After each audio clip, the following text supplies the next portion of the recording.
We will move on. Mike Tyson, this is more AEW stuff, has basically buried AEW on his podcast with special guest The Undertaker. Mike Tyson said, "You know Tony Khan and those guys. Yeah, these guys want to put me on the show and stuff before, but I don't care if they got more money. If Vince McMahon put me on the show, I'd rather go to WWE, even though AEW pay more money." And The Undertaker says, "I don't blame you there. It's going to get much more play. WWE is going to do it right." Oh, yeah, he's right. Because WWE, okay, if you just turn, let's do this. Let's do an unknown experiment. I'm going to sit somebody down that is not a wrestling fan in front of WWE and say, okay, what's this? Well, they're blown away right away by the presentation, by the color, by the pyrotechnics going off and the crowd, and they show the crowd, and it looks like a big deal. And it's lit. Remember when we talked about lighting? Lighting is so important. So when you look at that, you say, damn, you can tell it's top notch. Now let's jump ahead to Rampage. And it's even shooting the matches, it's kind of dark. Much darker than Raw or SmackDown. And you look into the crowd, it gets darkened out. It's like watching, even though they're using 2023 technology, it looks like something shot back in 1910. I mean, 2010, because it's just dark. Lighting is everything. Even the ramp is dark, and it's not exciting to watch. Plus, add the other things in there, the match not being excited, and the four-man booth. I hate the four-man booth because they step and fall all over each other trying to say something. I don't know what they're trying to say. I don't even know why Chris Jericho is out in a four-man booth, because you can't talk. The two-man booth, I've said for years, even when WWE was trying to use the three-man team, that's too much. Have your two-man booth so one can talk, the other one cannot talk. And Pat McAfee is great on that. And I don't know when they're going to bring him back, but they should bring him back soon, because he added a lot to SmackDown, because he looks at it and puts logic where it needs to be put. And he's great at that.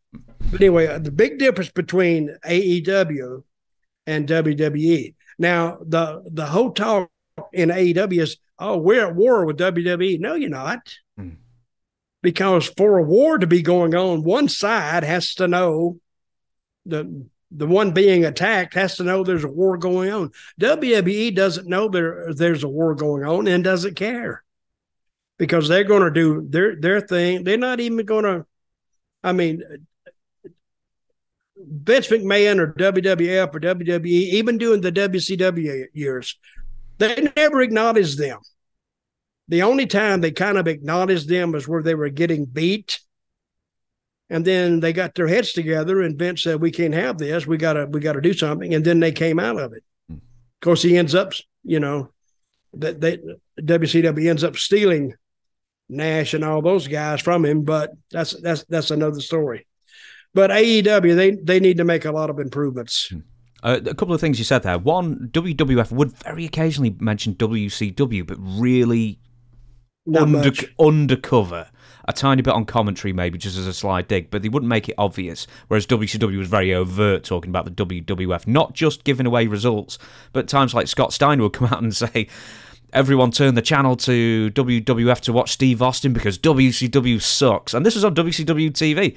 The other thing I want to mention is, and I've picked this up, and this is very specific, not many people will know this, is that obviously I make a lot of pictures and thumbnails for all these YouTube clips. And the few times I've done like screen grabs of AEW TV, it's very purple.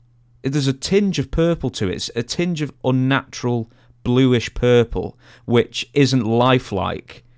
And I know it sounds weird and everything, but it's not as lifelike as it is in WWE. And the other thing I'll say is that I interviewed Eric Bischoff not too long ago, and I said the same thing to him when Nitro in '99 went from the great colours and, the big Christmas tree-like kind of thing affair, and then they went to a load of black and silver, and then they had dark arena, then they had cobalt grey canvas, then they had black ropes and black ring posts, and all the wrestlers were wearing black. Is a massive turn-off, and the first bite is with the eye, and it's a huge turn-off for someone turning the channel thinking, oh, that's dark and dingy, goodbye.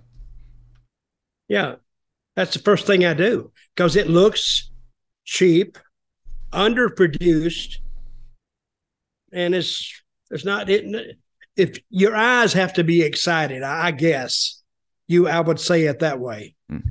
That's what Raw does and SmackDown does. They explode all that stuff right into your senses, and it grabs your attention right away.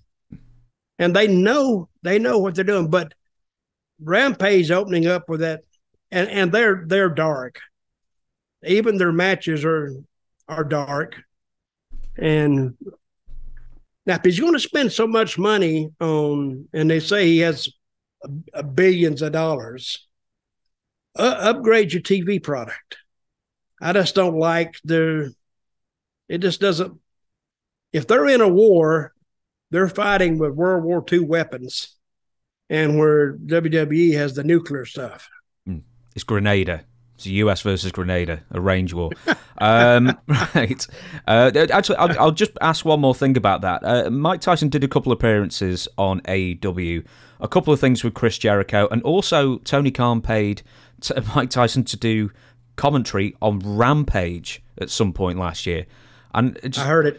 Yeah, and it's like, apparently it wasn't that bad. But the fact is that that's just money down the drain. You've got an A-list celebrity, and you're not doing anything that is sort of infecting the public conscience. You're not spending the money wisely. Okay, when you think of Mike Tyson, what's the first thing you think of? Boxing, knockouts, that silly voice, that tattoo, many things.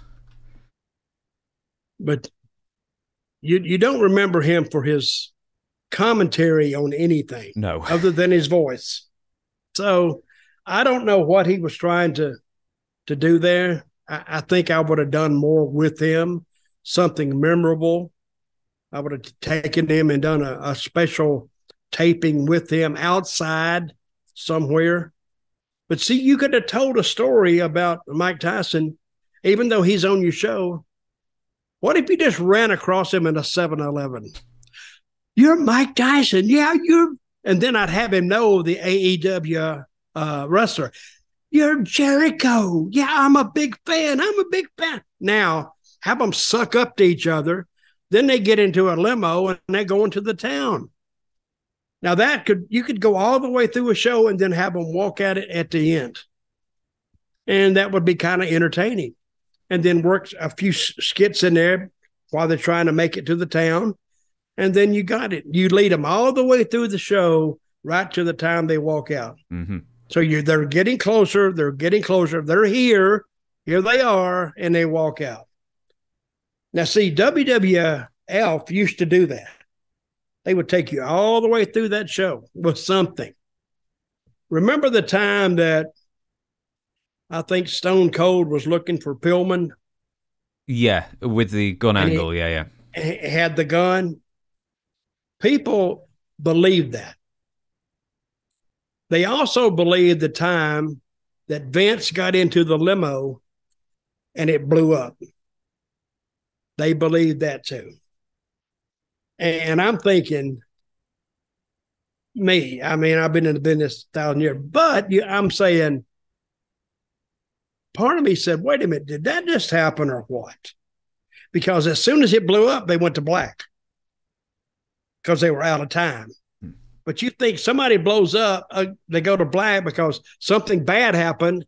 Now they either got to get out of there or see if they could help or do something. But they held the viewer all the way through the show with this story. And I don't know why they don't do those anymore. Because those were great. I've got an example for you. This isn't one that goes all the way through, but Shawn Michaels versus, this is when you were in the WWF, Shawn Michaels versus Owen Hart. And at the end of Raw, and he's dealing with a head injury from that real beating he got in Syracuse. This is his first match back. Owen Hart hits him with the Enziguri. Sean's like, oh, my head, but he still wins the match, and then he's posing, and then afterwards he collapses on the floor, and the commentators say nothing, and they let it breathe, and they make it look real, and they didn't give you any indication that he'd be okay either. See, to me, that's great TV. That is great TV. And that's the thing about wrestling. They will believe, and I've said this a lot of times, they will believe till you give them a reason to disbelieve. And they explained it the next week, right? Yeah, they'll say, here's an update on... but, there's an update on Shawn Michaels, and then we don't know if he's ever going to come back again. Anyway, they spanned this out for another 2-3 months before he turned up to the Royal Rumble, and he's the comeback kid, and he wins the Rumble. Then he goes to WrestleMania and beats Brett.